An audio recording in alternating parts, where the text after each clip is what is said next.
தென் ஆப்பிரிக்காவில்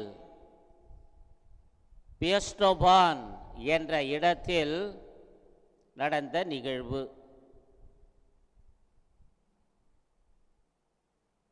அந்த இடத்திலே மக்கள் குவியலாக, மலை போல் குவியலாக ஆண்டு காலமாக அவர்கள் சேர்த்த குப்பையை அங்கு அந்த இடத்துல கொட்டி வைத்திருந்தார்கள்.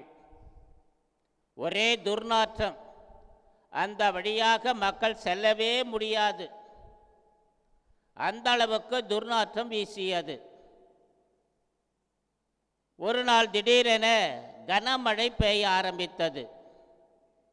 அது அடைமழையாகவும் இருந்தது.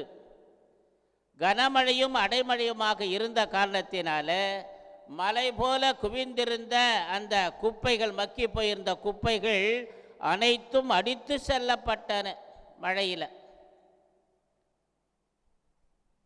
எனவே மழை நின்ற பிற்பாடு மக்கள் அந்த இடத்துக்கு வந்து பார்க்க நேர்ந்தது. பார்க்கின்ற பொழுது சூரிய ஒளியிலே அந்த இடத்திலிருந்த பாறைகள் மிளிரத் தொடங்கின. என்னடா திடீர்னு பாறைகள் தெம்படுது, அது என்னடான்னா பலன்னு மின்னுதே, என்னடா விஷயம் அப்படின்னு சொல்லிட்டு நிலத்தை ஆய்வு செய்கின்ற நிபுணர்கள் வரவழைக்கப்பட்டார்கள். ஆராய்ச்சி செய்த பொழுது அதிலே தங்க துகள்கள் நிறைந்து இருப்பதையும், இன்னும் அதிகமாக தோன்றப்போ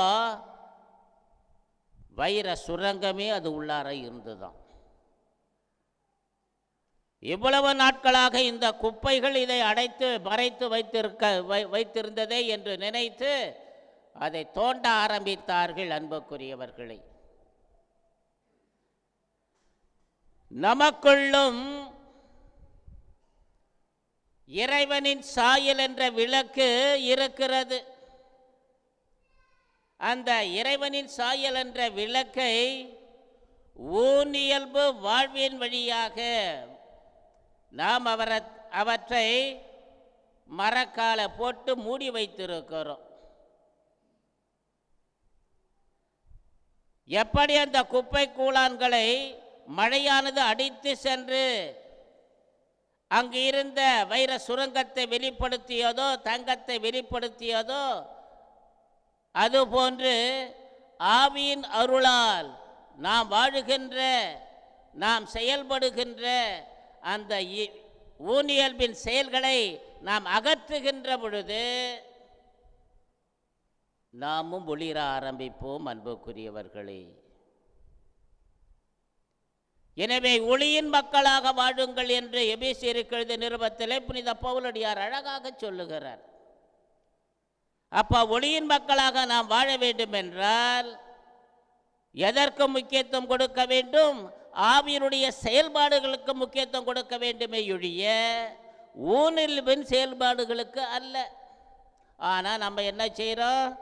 ஊனியல்பின் செயல்பாடுகளுக்குத்தான் நம்ம 95% முக்கியத்துவம் கொடுக்குறோம்.